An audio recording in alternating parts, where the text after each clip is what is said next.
Of atom को ma'am complete करवाया जाए। उनके एग्जाम्स हैं, S7 के हैं या फिर 2 के एग्जाम्स बोल रहे थे स्टूडेंट्स। तो इसके लिए हमने स्ट्रक्चर्स ऑफ एटम को, ये हमारा लास्ट चैप्टर्स रहने वाला है आपका क्लास 9 केमिस्ट्री का। केमिस्ट्री में आपके स्टूडेंट्स टोटल 4 ही चैप्टर्स थे और वो सारे हमने कवर कर लेंगे। इसके साथ 3 चैप्टर्स ऑलरेडी कवर हैं। अगर स्टूडेंट्स अपने अभी तक आपने वीडियो वॉच नहीं की है तो आप क्लास 9 केमिस्ट्री की प्लेलिस्ट में जाकर चेक कर सकते हो। और उसके साथ ही हमने जो भी एनसीईआरटी के क्वेश्चंस थे स्टूडेंट्स वो भी आपके कवर करवा रखे हैं। ऐसे ही हमने क्लास 10th के 2 चैप्टर ऑलरेडी हो चुके हैं, 3rd चैप्टर्स की वीडियो भी जल्दी आ जाएगी। और एक थिंग्स और, जैसे हमने लास्ट लाइव क्लास ली थी तो उसमें कुछ स्टूडेंट्स बोल रहे थे आयनिक इक्विलिब्रियम के लिए। तो वैसे स्टूडेंट्स हमने चेक किया था कि केमिकल इक्विलिब्रियम, डिस्ट्रीब्यूशंस वाले, थर्मोडायनेमिक्स, ये तो सारी हमारे चैनल पे कवर है। आयनिक इक्विलिब्रियम वाला कौन से सेमेस्टर में है, ताकि हमें कंटेंट का टॉपिक्स का पता चल जाए कि कौन से कवर करने हैं आपके आयनिक इक्विलिब्रियम में। तो जिस भी स्टूडेंट्स अगर कोई वीडियो ये वॉच कर रहे हैं तो आप एक बार सिलेबस लिख देना, या तो आप कमेंट में पोस्ट कर देना, या आप जो भी आपका सिलेबस की आयनिक इक्विलिब्रियम की है तो मेल के थ्रू आप सेंड कर देना, ताकि हमें ट्राई करेंगे कि उसकी वीडियोस बनाई जाए। तो आज स्टूडेंट्स हम स्टार्ट करते हैं आपका स्ट्रक्चर ऑफ एटम। काफी इजी चैप्टर्स है और ये आपका देखो जो आपकी क्लास 9 केमिस्ट्री थी उसमें हम स्टेप बाय स्टेप चले। पहली जो आपकी यूनिट थी उसमें आपने सीखा स्टूडेंट्स की मैटर क्या होता है, मैटर के बारे में हमने सीखा। फिजिकल क्लासिफिकेशंस, केमिकल में 2 टाइप से डिवाइड किया, फिजिकल क्लासिफिकेशन और केमिकल। जो फिजिकल क्लासिफिकेशंस थी सॉलिड, लिक्विड, गैस, वो ऑलरेडी हम डिस्कस कर चुके हैं। All the process, interconversions we discuss in the last classes of the class 9 chemistry. Second things, the chemical classifications, we divide the matter into 2 parts, substance and mixers. Then we further divide the mixer into 2 parts students, homogeneous and heterogeneous, and explain also the examples of homogeneous mixer or heterogeneous. Okay, in the 3rd chapters we discuss about the atom, molecules, what is the atom, molecules, isobar, isotones, what is the valency, how we write the electronic configuration in term of K element and atomic number, symbols. ये all things we discuss in the unit 3rd chapters. In the last chapters of the class 9 chemistry we discuss about the structure of atom. अभी तक आपका ये information आपको पता चल गया कि मैटर है क्या, मैटर किससे बना है, उसके अंदर है क्या, ये ऑल थिंग्स आपको पता चल गया है। अब हमें डिटेल से जाना है कि एटम के अंदर कैसा क्या होता है। हमने बोला ना कि atom is the smallest particle of an element, किसी का सबसे छोटा part. That's true statement true नहीं है, क्योंकि जैसे सबसे पहले आपका डाल्टन आया था तो डाल्टन ने तो स्टूडेंट्स हमने देखा, उसने आपको बोला कि एटम ही आपका इंडिविजुअल पार्टिकल है। What is that? Atom is individual particles, so that we can't divide atom in the smaller parts, but that's not true. Another scientist came and they say atom we can divide into 3 parts. What is that? Electron, proton and neutrons. And in the higher quantum physics, electron, proton, neutron and further subdivided into lepton, mesons, quarks में, and quarks is also divided. तो scientist की discovery अभी तक चल रही है कि कहाँ तक हम लास्ट पार्ट ऐसा है इसमें डिवाइड करने वाला है। तो इस यूनिट में स्टूडेंट्स आपको क्या पढ़ना है, एटम के स्ट्रक्चर्स, मतलब आपको क्या क्या पता चलेगा। आपका जो एटम होता है उसके अंदर स्टूडेंट्स एक तो होता है आपका न्यूक्लियस। क्या होता है स्टूडेंट्स? न्यूक्लियस। और जो बाहर ये सेल्स होती हैं आपकी, उसमें आपका इलेक्ट्रॉन घूमता रहता है। जैसे n की वैल्यू 1 है, आपका n की वैल्यू 2 है, ये आपकी k सेल है, l है, नेक्स्ट m n ऐसे। वैसे ये सारी थिंग्स हमने क्लास 11th की जब बहुत डिटेल से आती हैं, अभी आपको बेसिक सा समझना है। तो अगर आप किसी भी एटम की बात करो, लाइक से hydrogen atom, oxygen atom, nitrogen atom, any atom you can take, हर एक एटम्स में क्या प्रेजेंट रहेगा? First the nucleus and the electrons revolve around the nucleus in different shells में। इफ n की वैल्यू 1 है तो k सेल होती है, 2 होती है तो l है, n की वैल्यू 3 है तो m सेल, n की वैल्यू 4 है तो n सेल्स हैं। ठीक है, अब इसमें हमें देखना है स्टूडेंट्स की जो एटम होता है आपका वो 3 चीजों से बनता है, इलेक्ट्रॉन, प्रोटॉन और न्यूट्रॉन। और एटम के अंदर जो न्यूक्लियस होता है स्टूडेंट, जो प्लस हमने बताया, न्यूक्लियस में 2 चीजें होती हैं आपकी, कौन कौन? प्रोटॉन और न्यूट्रॉन। न्यूक्लियस में कौन है स्टूडेंट्स? प्रोटॉन और neutron, and electrons revolve around the nucleus. Okay, तो अभी डिस्कवरी की अलग अलग साइंटिस्ट में, लाइक जो थॉमसन आया, उन्होंने डिस्कवरी की थी स्टूडेंट्स आपकी इलेक्ट्रॉन्स की। इलेक्ट्रॉन्स के बारे में हम बताया कि इलेक्ट्रॉन जैसी कोई चीज होती है जिसपे नेगेटिवली चार्ज स्पीसीज है, उसके मास इलेक्ट्रॉन, ये सारी थिंग्स कैलकुलेट की। देन नेक्स्ट आया स्टूडेंट्स प्रोटॉन की डिस्कवरी। प्रोटॉन की डिस्कवरी की थी स्टूडेंट्स आपकी गोल्डस्टीन ने। एंड नेक्स्ट आया न्यूट्रॉन। न्यूट्रॉन की डिस्कवरी की थी स्टूडेंट्स आपकी चैडविक ने। और वैसे न्यूक्लियस की बात करें तो वो की थी रदरफोर्ड ने। तो ये तो अभी आपको पता चल गया डायरेक्ट किसने की, लेकिन ये कैसे की, कैसे क्या मॉडल्स आए, वो सारे थिंग्स है उसकी हेल्प से हमें पता चला। वैसे जब इन डिटेल क्लास 11th में पूरा आता है उसमें आपको बिल्कुल डेप्थ में जाना होता है। अभी आपका बेसिक टर्म से हम समझते हैं कि क्या थिंग्स है। तो सबसे पहले अगर आप पढ़ोगे एनसीईआरटी को तो सबसे पहले उन्होंने आपको बता रखा है, ये 2500 साल पहले की बात है, जब एक महर्षि कन्नड़ थे या दूसरे थे, उन्होंने बताया कि जो एटम, जिसको हिंदी पदार्थ बोलते हैं, वो क्या होता है आपका। उन्होंने बोला कि ये सबसे छोटा अणु यही है, इससे जो भी आपका कोई पदार्थ मिलके बना होता है, मैटर हम बात करें तो उससे छोटा पार्ट ये एटम अणु ही होता है, उसे डिवाइड नहीं कर सकते। फिर डाल्टन आया, डाल्टन ने हमें बताया, लेकिन ये स्टेटमेंट ट्रू नहीं थी, तभी उसकी लिमिटेशन बन जाती है कि उन्होंने तो ये कहा था कि एटम को आप डिवाइड नहीं कर सकते, लेकिन हमें पता है एटम के अंदर भी डिवाइड कर सकते हैं इलेक्ट्रॉन, प्रोटॉन, न्यूट्रॉन को। अब जब आप हायर क्लास में जाओगे तो पता चलेगा इलेक्ट्रॉन, प्रोटॉन, न्यूट्रॉन को भी सब डिवाइड किया है, लेप्टॉन्स में, मीजॉन्स में, क्वार्क्स में। ठीक है, तो आगे डिस्कवरी करूँ तो प्रोटॉन्स होते हैं वो दो, अप क्वार्क्स, एक डाउन क्वार्क्स, ये सीखोगे आप में स्पिन कैसी होती है, ये हायर क्लास में है। जब आप न्यूक्लियर फिजिक्स पढ़ते हो ना डिटेल से, तब आता है वो थिंग्स। तो इसमें स्टूडेंट्स ये थिंग्स पढ़नी है आपको। देन आपको 3 से 4 टर्म डिस्कस करनी है इसमें, आइसोबार, आइसोटॉन, आइसोटोन, ये देखना है। सेल्स, अगर आपको इलेक्ट्रॉन भरना आ जाए वो देखना है। वैलेंसी आप कैसे निकालोगे, आइसो इलेक्ट्रॉनिक स्पीसीज क्या है, ये सारी थिंग्स कॉमन सी बात डिस्कस करनी है। तो देखिए स्टूडेंट, सबसे पहले आपका मॉडल आया था थॉमसन मॉडल। तो थॉमसन मॉडल ने इसको किया था आपका एज ए वाटरमेलन। तो उन्होंने ये बोला कि जैसे वाटरमेलन खाया होगा आप सभी ने, खाया है कि स्टूडेंट्स? तो वाटरमेलन के अंदर जैसे सीड्स होती है ना, जो बीज होते हैं आपके ब्लैक कलर के, उसको तो उसने मान लिया कि ये तो एज ए इलेक्ट्रॉन है, और जो एक्स्ट्रा पार्ट आपका जो बच जाता है उसको इन्होंने क्या बोला है, पॉजिटिव जो स्फीयर है, इसी को क्या बोल दिया, न्यूक्लियस। कि जो नेगेटिव हैं, जैसे वाइसे को, थॉमसन मॉडल को ही वाटरमेलन पुडिंग मॉडल भी बोलते हैं, वाटरमेलन पुडिंग मॉडल। उसके अकॉर्डिंग क्या था, जो आपके सीड्स होती हैं, जो बीज हैं, उन्होंने क्या बोला, वाटरमेलन की जो बीज हैं, सीड्स, उनको तो उसने मान लिया कि इलेक्ट्रॉन है, और जो एक्स्ट्रा पार्ट बच जाता है उसको बोला एक पॉजिटिव पार्ट है आपका, न्यूक्लियस बोल सकते हो। ठीक है, उसके बाद स्टूडेंट्स इसने एक थिंग्स और बताई हमें, थॉमसन ने ही, कि एटम होता है ना वो इलेक्ट्रिकली न्यूट्रल होता है। एटम कैसा होता है, electrically neutral. That means atom के ऊपर आपको ना ही तो प्लस चार्ज मिलेगा, ना ही कोई माइनस चार्ज मिलेगा। क्यों नहीं मिलेगा आप समझ सकते हो अंडरस्टैंडिंग से।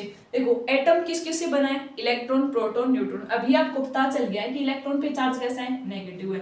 प्रोटॉन पे कैसा है स्टूडेंट्स, प्लस है। न्यूट्रॉन पे कैसा चार्ज है, 0 है। सपोज ऐसे समझ लो किसी में इलेक्ट्रॉन 2 है, प्रोटॉन माइनस, इलेक्ट्रॉन माइनस हो गए, प्रोटॉन प्लस है, और न्यूट्रॉन की वजह से चार्ज 0, तो ओवरऑल चार्ज करोगे -2 में +2 ऐड कर दिया तो क्या आ गया, 0 आ गया। दैट मींस एक तो इसने एक्सप्लेन कर दिया कि एटम एक इलेक्ट्रिकली न्यूट्रल है। सेकंड थिंग्स इसने बताई कि जो इलेक्ट्रॉन होते हैं वो कैसे चार्ज स्फीयर होती हैं, नेगेटिव चार्ज स्फीयर होती हैं। न्यूक्लियस पे अगर बात आपसे कोई पूछे, देखो न्यूक्लियस किस किस से बनता है आपका, प्रोटॉन और न्यूट्रॉन। न्यूट्रॉन पे कोई चार्ज नहीं है, प्रोटॉन पे कैसा चार्ज था, प्लस था। तो इसका मतलब क्या हो गया आपका, न्यूक्लियस कैसा चार्ज कंटेन करता है, प्लस चार्ज रखता है। ओके, ये थिंग्स आपको पता चल गई प्रोटॉन के बारे में, न्यूट्रॉन के बारे में। और अगर इनकी वैल्यू भी देखना चाहते हो तो स्टूडेंट्स आप राइट कर सकते हो। इलेक्ट्रॉन की जो चार्ज की वैल्यू होती है आपकी, मैग्नीट्यूड माइनस रहेगा, वैसे वैल्यू रहती है 1.67 10 की पावर -19 कूलम। सेम की सेम आपकी प्रोटॉन में, यहाँ प्लस आ जाएगा, प्लस 1.67 10 की पावर -19 कूलम। अब आपको पता है चार्ज यूनिट क्या रहती है, कूलम। और अगर आपसे स्टूडेंट्स न्यूट्रॉन के ऊपर कोई चार्ज पूछे तो वो कहता रहता है 0। अब अगर हम बात करें इलेक्ट्रॉन के मास, तो मास की वैल्यू रहती है स्टूडेंट्स 9.1 10 की पावर -31 किलोजूल, किलोग्राम। ये होती है मास की वैल्यू। इनकी बात करेंगे ना तो एक में वैसे अगर आपसे पूछ ले तो सबसे ज्यादा मास न्यूट्रॉन का रहेगा, देन मास रहेगा आपका प्रोटॉन का, देन मास रहेगा इलेक्ट्रॉन का। ठीक है, तो एक स्टूडेंट्स ने पूछा भी था कि प्रोटॉन हैवियर क्यों होते हैं न्यूट्रॉन की बजाय, क्योंकि स्टूडेंट्स प्रोटॉन का मास कम होता है न्यूट्रॉन की बजाय, और इलेक्ट्रॉन का तो सबसे कम। देखो नेगेटिव में जितनी वैल्यू बढ़ती जाएगी, दैट मीन्स वो नेगेटिव में जो चीज ज्यादा जा रही है, कम है ना वो वैल्यू, तो इलेक्ट्रॉन का तो सबसे कम रहता है आपका। अब उसके बाद अगर हम बात करें आपके न्यूट्रॉन की, तो अगर ये चार्ज इनकी बात करें ना, अगर मास की हम वैल्यू लेके आएंगे तो वो इतनी रहती है आपकी 1.67 10 की पावर -27 किलोग्राम रहेगी। दोनों की सेम है, वैल्यू सेम रहेगी, बस यहाँ चेंज होता है, इतना तो सेम रहेगा दोनों में, चाहे वो न्यूट्रॉन की बात कर रहा हो या वो प्रोटॉन की बात कर रहा हो। ठीक है, सॉरी स्टूडेंट्स। अब देखिए 1.67 10 के पावर -27 केजी, यहाँ तक तो सेम रहेगा, लेकिन अगर न्यूट्रॉन आ जाता है तो ये आ जाएगा 49 समथिंग, मतलब 7549 समथिंग आ जाएगा। प्रोटॉन में हो जाता है आपका 743, थोड़ा सा ही चेंज रहता है और पॉइंट्स का, और इतना वैल्यू तो सेम रहते हैं दोनों में, ये भी सेम रहता है आपका। वैसे आपको ध्यान रखना है न्यूट्रॉन का मास सबसे ज्यादा, न्यूट्रॉन भी कोई चार्ज नहीं होता, और उसके बाद आपका प्रोटॉन का, देन आपका इलेक्ट्रॉन का। और सेकंड थिंग्स ये भी आपको पता चली कि जो एटम होता है उसमें थोड़ा, जैसे हमने बताया ना कोई न्यूक्लियस है और बाहर इलेक्ट्रॉन है, तो एटम के अंदर बहुत सारा स्पेस तो क्या रहता है, खाली रहता है, एम्प्टी रहता है। थोड़ा सा स्पेस न्यूक्लियस ऑक्यूपाई करता है और बाहर में इलेक्ट्रॉन घूमते हैं। ये किसने बताया हमें, रदरफोर्ड ने। ठीक है, तो रदरफोर्ड का भी मॉडल देखेंगे हम क्या था वो, और उससे पहले हम एक बार प्रोटॉन का देख लेते हैं। इस एक वीडियो से सारे मॉडल पूरा चैप्टर आपका हो जाएगा। तो उसके बाद स्टूडेंट्स आपका आता है कौन सा, गोल्डस्टीन ने। गोल्डस्टीन ने क्या किया था, हम वैसे बता रहे हैं थोड़ा सा आपको।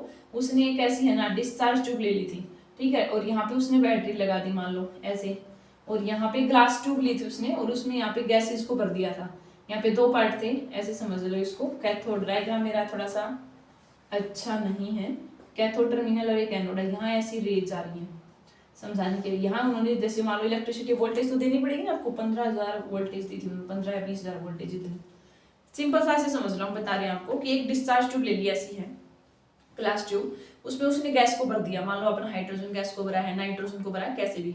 तो उसने क्या ऑब्जर्वेशन देखी कि ऐसे ना गैस में फिर उसने इलेक्ट्रिसिटी डाल दी। अब तुम्हें बता, आपको पता है कि इलेक्ट्रिसिटी अगर आपने डाल दी, मान लो आपकी हाइड्रोजन गैस है, नाइट्रोजन गैस है, पहले H2 है ना, अगर दोगे तो ये टूटेगा, H अलग होगा, ऐसा न्यूक्लियर एटम के अंदर सारी चीजें, न्यूक्लियस अलग है, आपका इलेक्ट्रॉन अलग है। तो उन्होंने क्या देखा कि बहुत सारी रेज आपकी कैथोड साइड आ रही थी, ऐसे रेज का फ्लो बना सकते हो आप इस टाइप से, बहुत सारे चार्ज पार्टिकल कैथोड। देखो अब यहाँ एनोड पे प्लस है, कैथोड पे माइनस है। अब बताओ, न्यूक्लियस पे प्लस चार्ज था, इलेक्ट्रॉन पे माइनस था, प्लस किसके पास जाना चाहता है, माइनस के पास, और माइनस किसके पास जाएगा, प्लस के पास। तो यहाँ से जो प्लस पार्ट था, आप बोल सकते हो प्लस में कौन, आपका प्रोटॉन है।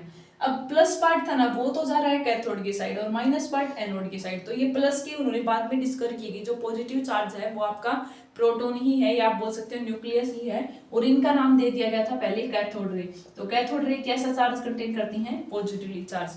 यहाँ पे क्या हुआ था, टर्मिनल होते हैं बैटरी से, ये एक प्लस होता है माइनस, और ये बात ध्यान रखना, प्लस अपोजिट चार्ज हमेशा अट्रैक्ट करते हैं और सेम चार्ज रिपेल करते हैं एक दूसरे को, ठीक है। तो यहाँ से उसने सिंपल ऑब्जर्वेशन बताया था। कैथोड रे क्या है, कैनाल रे भी बोलते हैं इनको, गोल्डस्टीन ने न्यूक्लियस के बारे में। फिर स्टूडेंट्स आपका आया था रेदरफोर्ड। तो रेदरफोर्ड ने क्या किया था, आपके पास ऐसे एक रेडियो एक्टिव जैसे सब्सटेंस रख दिया यहाँ पे किसी ब्लॉक में, रेडियो एक्टिव सब्सटेंस को, यहाँ एक स्लिट लगा दी, थोड़ा सा खाली छोड़ दिया ताकि रे इसमें से पास हो जाए, ठीक है। यहाँ पे एक स्लिट लगा दी आपकी, और ये आपका रेडियो एक्टिव सब्सटेंस था, ये आपकी क्या है, एक स्लेट लगा दी। उसके बाद उसने क्या ऑब्जर्वेशन देखा, यहाँ से कुछ पार्टिकल, यहाँ एक लगा दी जिंक सल्फाइड की स्क्रीन लगा दी, स्क्रीन बोल सकते हो, गोल्ड फॉइल बोल रही थी उसने पहले। यहाँ कुछ पार्टिकल तो स्टूडेंट्स ऐसे है ना सीधे चले गए, बहुत सारे पार्टिकल, तो कुछ ऐसे डिफ्लेक्ट हो गए, एक आधे पार्टिकल के आगे इसमें से वापस आगे टकरा के। तो रेदरफोर्ड ने क्या डिस्कवरी, और यहाँ पे रेडियो एक्टिव सब्सटेंस ले रहा था, आप यूरेनियम भी ले सकते हो, कोई भी, जिसमें हीलियम पार्टिकल बोल सकते हो, पॉजिटिव रेंज निकल रही है। अब उसके बाद उन्होंने ये एक स्लिट में से पास हो रही है आपके पास, तो यहाँ पे आपका पॉजिटिव न्यूक्लियस है, जैसे हीलियम की बात करें। अब तुम्हें बता कि कोई भी एटम है, अब उसके अंदर प्लस भी और माइनस भी वाला भी है। अब उन्होंने क्या बताया, किसी भी एटम में कुछ पार्ट, अब यहाँ से जो रेस थी ना, उसने 3 ऑब्जर्वेशन निकाली थी। कुछ रेस तो सीधी चली गई, मान लो 100% में से 90 तो सीधी चली गई, कुछ यहाँ से डिफ्लेक्ट हो गई स्टूडेंट्स, और एक आधा हजारों में से एक आधा पार्टिकल है ना वापस आ गया। तो यहाँ से उसने 3 ऑब्जर्वेशन बताई थी हमें। जो पार्टिकल सीधे चले गए उसका इसने बताया कि एटम के अंदर बहुत सारा स्पेस कैसा रहता है, आपका एम्प्टी रहता है, एम्प्टी का मतलब खाली रहता है एटम के अंदर। और जो पार्टिकल डिफ्लेक्ट हो गए और एक आधे वापस आ गए, डिफ्लेक्ट यहाँ पे कैसे हुए, अब जैसे हम एटम है, एटम के अंदर आपका ऐसे समझ लो ये आपका प्लस है, और ये वापस भी गए थे, और जो रेस आ रही थी आपका हीलियम पार्टिकल उसके भी प्लस है। अब सेम चार्ज आपस में क्या करेंगे, आपके रिपेल करेंगे, तो यहाँ पे डिफ्लेक्ट हो गए। और यहाँ पे उन्होंने क्या बोला, एटम के अंदर एक हैवी बॉडी है कोई भी, अब बताओ हैवी बॉडी से कोई टकराएंगे तो आप वापस ही जाओगे ना, तो ऐसे कोई डिफ्लेक्ट हो गए। तो ऐसे उसने 3 ऑब्जर्वेशन बताई थी, और हमें प्रोटॉन के बारे में जानकारी दी थी। न्यूट्रॉन की थी चैडविक ने, न्यूट्रॉन ने बताया था कि आपका 0 चार्ज होता आपका। और वैसे इसको डिटेल से सीखना चाहते हो तो हमने क्लास 11th वाले प्लेलिस्ट में कवर करवा रखा है आपका न्यूट्रॉन वाले के लिए, कि वो स्टार्ट हुई थी एक न्यूक्लियर रिएक्शन की हेल्प से, पता चला था आपका न्यूट्रॉन का, ठीक है, न्यूट्रॉन का पता चला था आपका। अब उसके बाद स्टूडेंट्स ये तो थे 3 मॉडल्स, उसके बाद आपकी टेबल्स दे रखी हैं, 20 तक एलिमेंट का सिंबल पता होना चाहिए आपको, थर्ड में भी सीखा है, जैसे हाइड्रोजन का सिंबल अच्छा है, लिथियम का ये है, सोडियम का ये है, पोटेशियम का ये है, रुबेडियम का ये है, सो ऑन।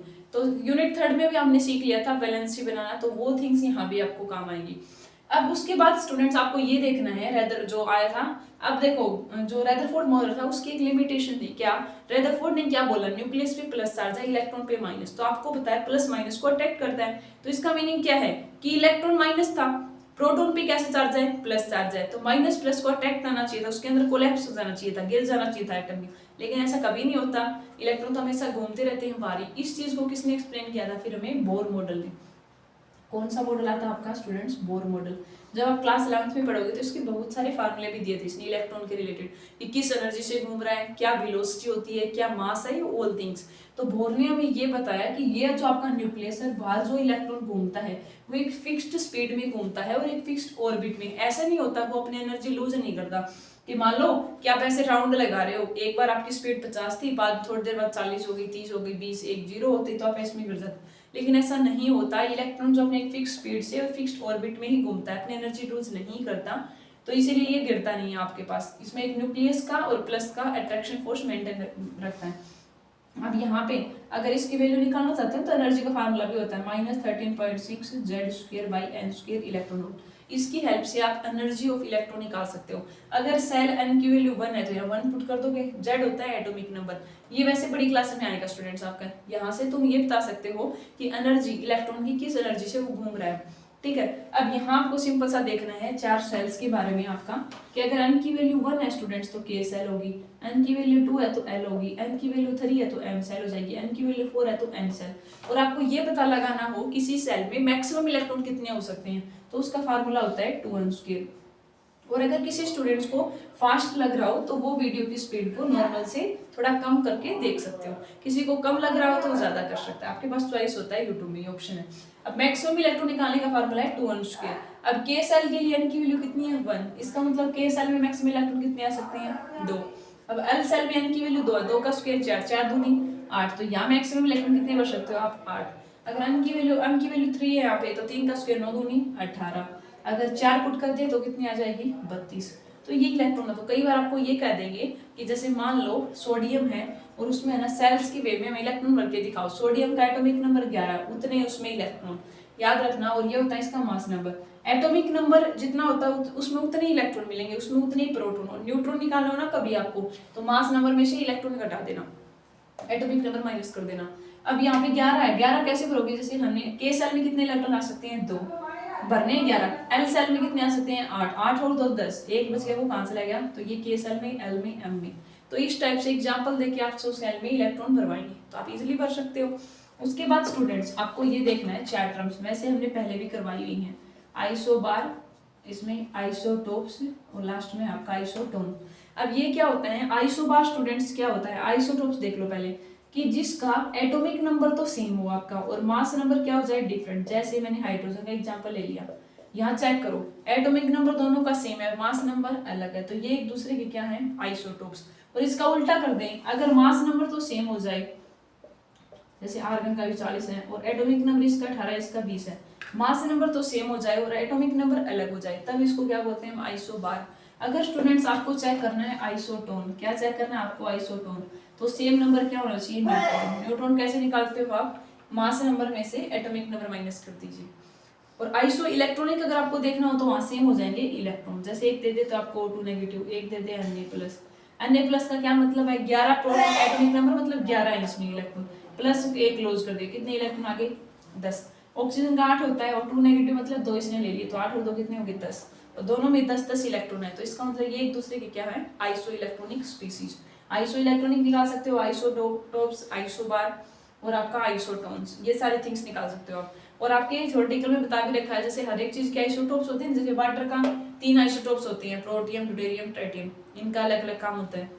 न्यूक्लियर रिएक्शन में ड्यूटेरियम का यूज किया जाता है। वैसे ही जो आयोडीन होता है ना उसका भी आइसोटोप्स होता है। तो आयोडीन जैसे गोइटर, जो आयोडीन की कमी हो जाती है ना तो गोइटर डिजीज होती है, तो वहाँ पे उसका यूज किया जाता है। एंटी कैंसर ड्रग बनाने के लिए भी यूज किया जाता है आपका, तो इनकी यूज आप देख सकते हो, ठीक है। तो ये सारी टर्म्स पूछनी थी आपको। एटॉमिक नंबर फार्मूला बनाना चाहिए, यूनिट 3 में सिखा दिया था आपको, सेल्स में इलेक्ट्रॉन भरना और ये मॉडल्स बनाना चाहिए, ठीक है। यही सारी थिंग्स थी। और भी कोई टॉपिक रह गया होगा तो आपको कमेंट कर देना। Thank you students and happy learning.